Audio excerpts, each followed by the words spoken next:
Gusto ko po sanang itanong, Mr. President, kung nag-comply na yung NBI Director na yung ating hinihingi ng mga communications para mapagtibay natin kung talagang meron ngang inisyu, kung totoo nga po na merong warrant of arrest at hindi lang ginawa sa Claro M. Recto, para po lahat ay guided. Yes. Naibigay na po ba? Sir. Doon lamang po sa simpleng requirement natin. Dahil nung gabing yun, ang sabi niya, hindi lang niya dala, nasa sasakyan niya. So hindi na natin siya pinilit dahil yung sasakyan niya nasa labas. Pero, Mr. President, alas 5 na po eh. Yung po bang mga requirements na yun, simpleng-simple po para matukoy lang natin kung talagang merong warrant of arrest.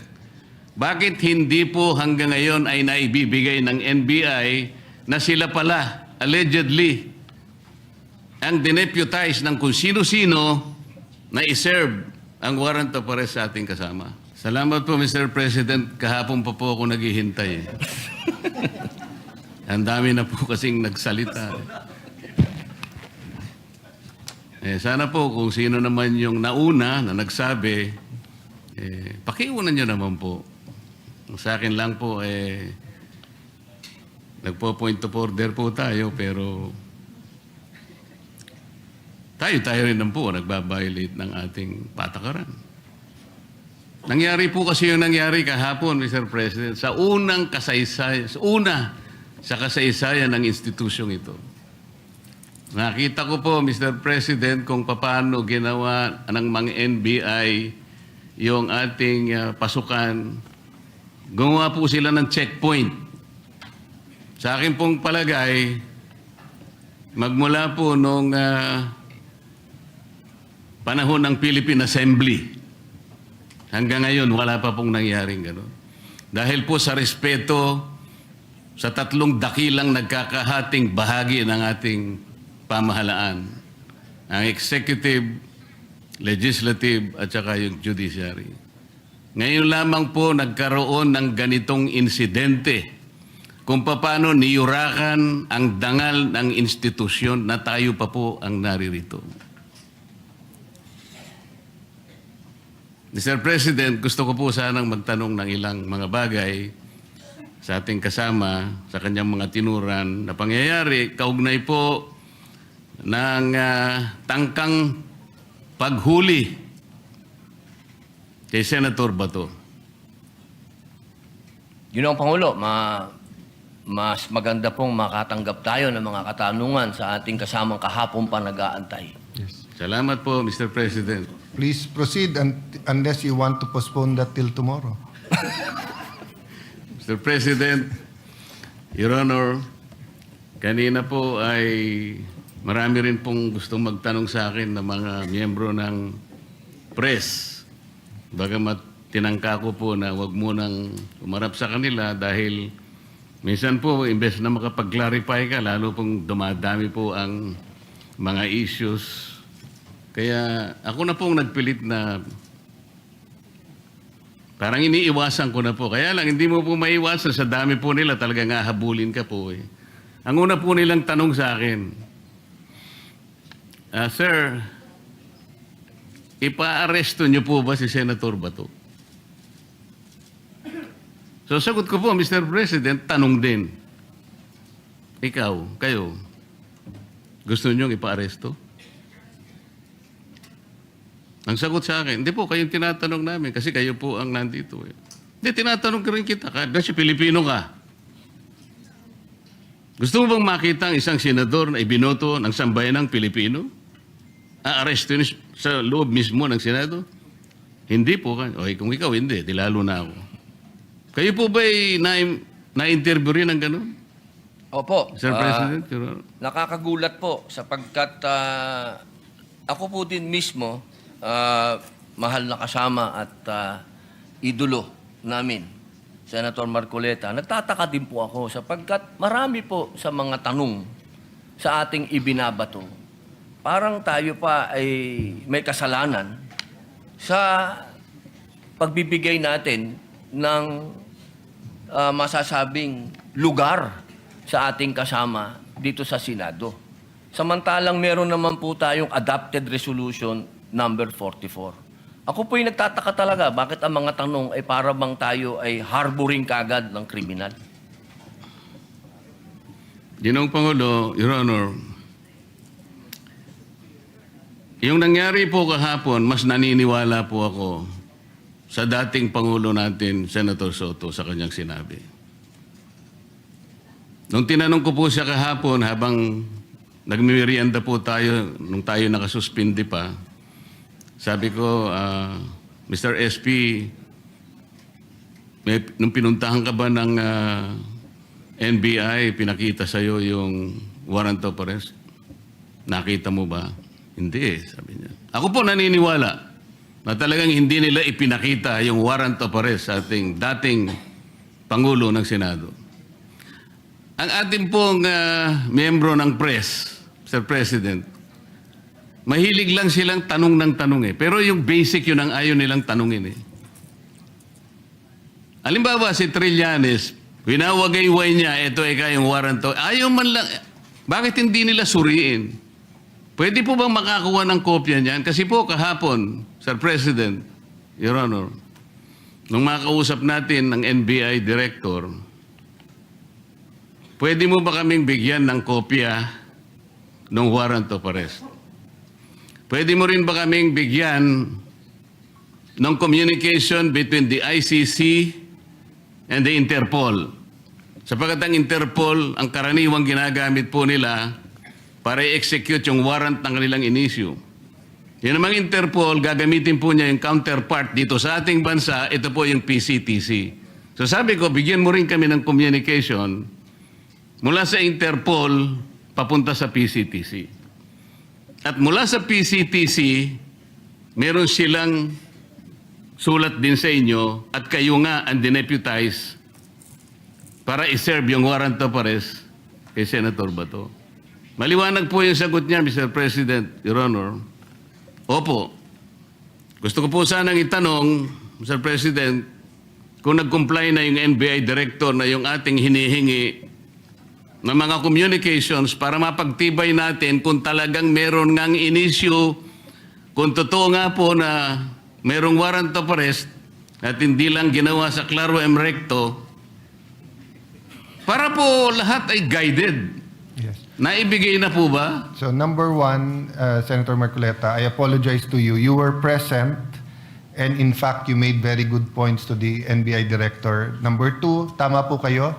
He promised to officially communicate the warrant and I told him he is welcome to serve the warrant. The issue is the actual arrest. So I asked my staff as to my office, wala. To our secretariat, may na-receive ba tayo from the NBI? Wala pa. So, Yeah, wala pa. Mr. President, Your Honor, doon lamang po sa simpleng requirement natin, dahil nung gabing yun, ang sabi niya, hindi lang niya dala, nasa sasakyan niya. So, hindi na natin siya pinilit, dahil yung sasakyan niya nasa labas. Pero, Mr. President, Your Honor, alas 5 na po eh. Yung po bang mga requirements na yun, simpleng-simple po para matukoy lang natin kung talagang merong warrant of arrest. Bakit hindi po hanggang ngayon ay naibibigay ng NBI na sila pala, allegedly, ang dineputize ng kung sino-sino na iserve ang warrant of arrest sa ating kasama? Bakit po? O baka nga po wala eh. Ito yung pinaka-problema. Ang dami pong kumakalat na issue sa labas, tinatago raw natin, meron pa pong nagsabi, kung sino-sino, na yung pagkup-kup daw po natin, yung ginamit natin, yung inadapt nating resolution number 44, sabi ni Trillanes, obstruction of justice. Yan po yung mga pinagsasasabi nila. Your Honor, alam niyo po ba yung statement ng Permanent Mission of the Republic of the Philippines sa United Nations noong 79 session of the UN General Assembly? Ba, napakaganda po yan. Mas maganda po, basahin niyo po sa amin. Kasi hindi mo pa alam, di ba? Opo. Salamat po, Mr. President. Ito po kasi may kaugnayan sa pinag-uusapan natin eh. ito pong 79th session of the UN General Assembly ay may kinalaman po sa pagde-define ng scope and application of the principle of universal jurisdiction. Ito po yung naganap, Mr. President, on October 16, 2024. Kasi po, bilang tayo po ay permanent member ng United Nations, tinanong po nila yung ating posisyon. Paano ang pagkakaintindi mo sa principle kanya and application of universal jurisdiction? Ang sabi po ng Pilipinas, Mr. President, Your Honor, kami po sabi niya the general rule is that jurisdiction is territorial. Universal jurisdiction is an exception grounded on the need to preserve international order. Tama naman po yun. Ang pinag-uusapan po na, sinight po ng ating gobyerno, Mr. President, yung Section 17 ng Republic Act number 9551. At sinasabi po nila doon, sabi po ng ating permanent mission, Section 17 of RA number 9851 specifically provides for the Philippine jurisdiction over persons, whether military or civilian, suspected or accused of a crime defined and penalized under Republic Act 1951, regardless where the crime is committed. Sa mga tweet, tayo na po ang nagsabi sa United Nations na tayo po yung merong jurisdiction. At sinama pa nga po yung Section 18 na kung saan ang regional trial court po ang merong jurisdiction.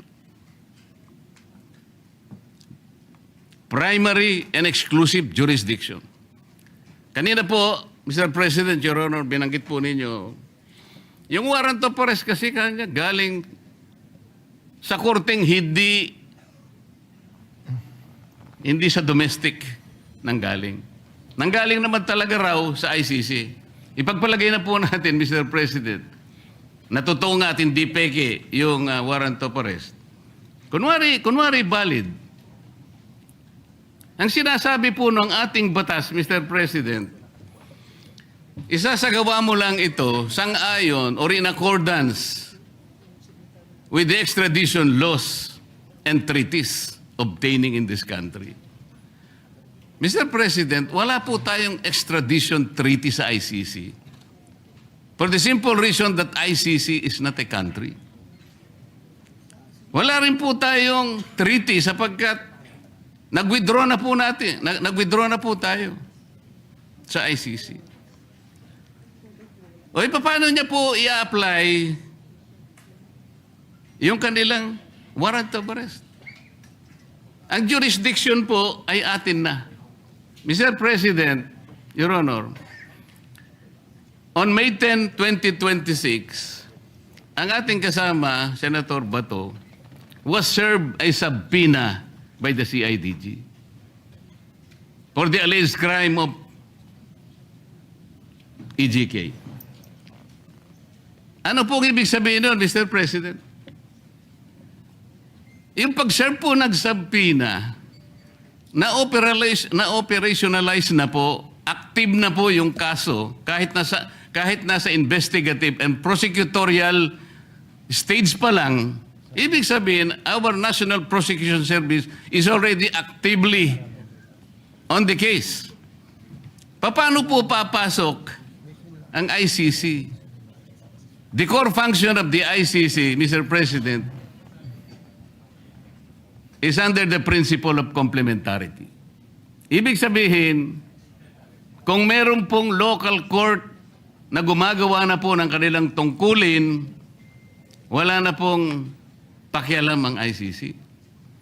Nang nangyari po, aktibo na pong pinupurso ang kaso, allegedly, EJK sa ating kasamahan. Papasok pa uli ang ICC. Sarili po ba nilang prinsipyo ay kanilang babaliwalain? Papayag ka pa doon, Mr. President, Your Honor?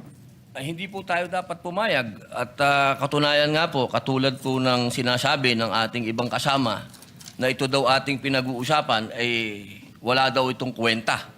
Napaka-imposible po nun. Sapagkat itong ating pinag-uusapan, katulad po ng sinasabi ninyo, ay soberenya ito ng Pilipinas. Kung sa paniwala po nila, ay hindi. Pero sa paniwala po natin, sayang yung bandila na yan kung tayo po ay magpapasakop sa isang korte lamang na hindi naman isang bansa at uutusan tayo na isuko ang isang senador sa kanila. Salamat po sa inyong sagot, Mr. President, Your Honor. At nung tinangka po nila na mag-serve daw ng di umano ay warrant of arrest, Mr. President, bakit po ang nagsisilbing process server ay si Antonio Trillanes? Sheriff po siya ngayon yata ng ICC. Meron po ba kayong impormasyon na si po ay naglilingkod na sa ICC o sa Interpol, Mr. President, Your Honor? Ay siguro po, action speaks louder. May dala po siyang warrant, so sheriff. Kung totoo na meron siyang dalang warrant. Yun po. Opo, pag napatunayan po na yun ay warrant of arrest, sheriff na po siya. Kailangan pong malaman natin kung siya ay process server, sheriff, o deputized officer ng ICC o ng Interpol. At kailangan tawagin din po natin, Mr. President, ang representasyon ng Philippine Center for Transnational Crime sapagkat sila po yung counterpart ng Interpol. Pagka po binaypass nila yung opisina na yun, maliwanag na maliwanag po, peki po yung warrant of arrest, Mr. President. At peki din po yung nagseserve ng warrant of arrest. Naniniwala po ba kayo? Hanggat hindi po natin nakikita ang kopya na yan, lumalabas po na peki yan. Mr. President, Your Honor, alam niyo po ba yung bilateral immunity agreement sa pagitan ng United States of America at ng ating bansa? Alam ko po yan, nasa Quran po yan. Nasaan po? Nasa Quran po. Ang binabanggit ko po ay ang nasa paragraph 2 ng bilateral immunity agreement. Kaya ako po sinabi nasa Quran dahil ang sabi po sa Quran, kapag yung bagay na hindi mo alam, itanong mo sa nakakaalam. Pakisabi po. Opo. Hindi po. Tinatanong ko lang naman po kung alam ninyo kasi kung alam na ninyo, hindi na po ako magtatanong. Di po, kaya ipaalam nyo na po sa amin. Ayan. Mr. President, ito pong sinasabi kong ito, may kinalaman na naman po kasi. Malaki ang kinalaman sa ating pinag-uusapan ngayon. Dito po kasi sa paragraph 2 nitong bilateral immunity agreement na ito na ginawa noong May 13, 2003, minsan po itawagin ito na non-surrender agreement. Sinasabi po rito na ang isang citizen ng isang partido, ibig sabihin ng Amerika, na nandito sa ating bansa, ay hindi mo pwedeng isurrender o i-transfer by means sa isang international tribunal for any purpose unless such tribunal has been established by the United Nations Security Council. Ano po ang ibig sabihin nun, Mr. President, Your Honor? Yung ICC po kasi, hindi po established international tribunal ng UN Security Council. Kaya nga po, kung mapapansin nyo, Mr. President, Your Honor, ang Amerika at saka ang Russia, hindi partido ng ICC. Wala silang, ayaw nila yan. Kinamumuhian nila yan. Dito po sa agreement na ito, tayo po, ang bansa natin, may katungkulan na hindi niya isusurrender ang isang Amerikano. Militar man yan, civilian, o nang walang consent yung Amerika. Ano po yung ironical implication nito, Mr. President? Tayo po pumayag sa pagitan ng kasunduang ito na ipagmamalasakit natin ang isang Amerikano na nandito sa ating bansa, hindi siya pwedeng i-transfer o surrender sa ICC sapagkat yan ay hindi recognized ng UN Security Council. Pero tayo, senador, Pilipino, meron siyang mandato sa ating mga mamamayan. Hindi pa kabalintunaan ito, Mr. President, Your Honor? Opo, tama po kayo. Yan po ay ibinoto po yan ng taong bayan. Katulad po ni Senator Bato, 20 million po ang bumoto dyan.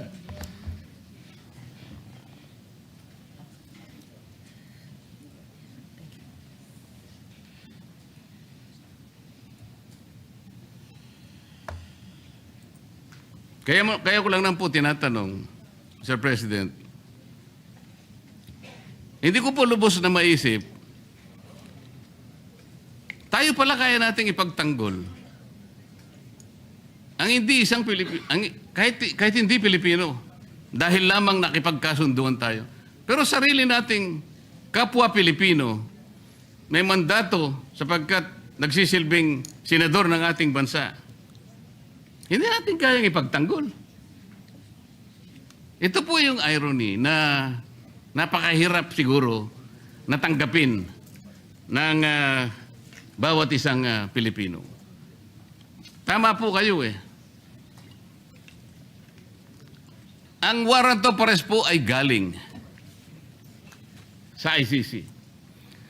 Ang kaso po ni Senator Trillanes ay iba sapagkat ang nag-issue ng warrant of arrest ay sarili nating korte na kailangang igalang. Ganon din po ang warrant of arrest na inisyo kay dating Senador Laila de Lima. Pero ito'y natatangi po eh. Kung totoo po na yun, ay talagang totoong warrant of arrest. At yun ay nakabase sa saligan mismo ang Rome Statute. Bakit hindi muna nila unang basahin, Mr. President, yung Article 59 ng Rome Statute, na kung saan sinasabi ron, yung aarestuhin mong tao, kailangan madaliin mong ilagak sa isang competent judicial authority ng custodial state. Ano ang custodial state? Yung ating bansa. Bakit po kailangan yon? Maski ang ICC, kinikilala niya yun. Dahil meron pong mga prosesong dapat na mapagtibay. Una, kailangan malaman natin kung yung warrant of arrest applicable doon sa tao na yun. Dito lang, sa pinag-uusapan natin, hindi applicable kay Senator Bato. So meron siyang recourse para questionin yung warrant of arrest. Kaya importante na ilagak mo siya sa isang competent judicial authority. Ang isa pang kinakailangan mong maisaalang-alang doon, Mr. President, Your Honor, ay kailangan yung proseso ay naigalang lahat. At lalong-lalo na yung kanyang karapatan ay talagang nasino. Yun po yung inihingi noon eh. At ang isa pa po, meron siyang karapatan na magpetisyon kung sakaling yung custodial state na yon ay i-detain yung naaresto, na magpetisyon ng immediate release or provisional release. Lahat ng ito ay hindi magagawa, Mr. President, Your Honor, kung kikilalanin natin yung warrant of arrest na valid sa ating jurisdiction. Meron po siyang katapat na batas eh. Meron tayong local na batas, RA 9851, na humahatol at nagbibigay parusa sa mga ganun ding mga kasalanan na siya din naman ang nililitis ng ICC. So sa prinsipyo po ng complementarity, Mr. President, maliwanag na maliwanag po na nasa jurisdiction na po ng ating lokal na mga hukuman ang pag-aasunto kung meron ng basihan sa ating kasama. Hindi na dapat kilalanin yung ICC sapagkat ang batayan lang nila ay yung tinatawag na principle of complementarity. Malinaw po na nangunguna po may primary po jurisdiction ang ating lokal na korte. Exclusive and primary jurisdiction. Yun po importante.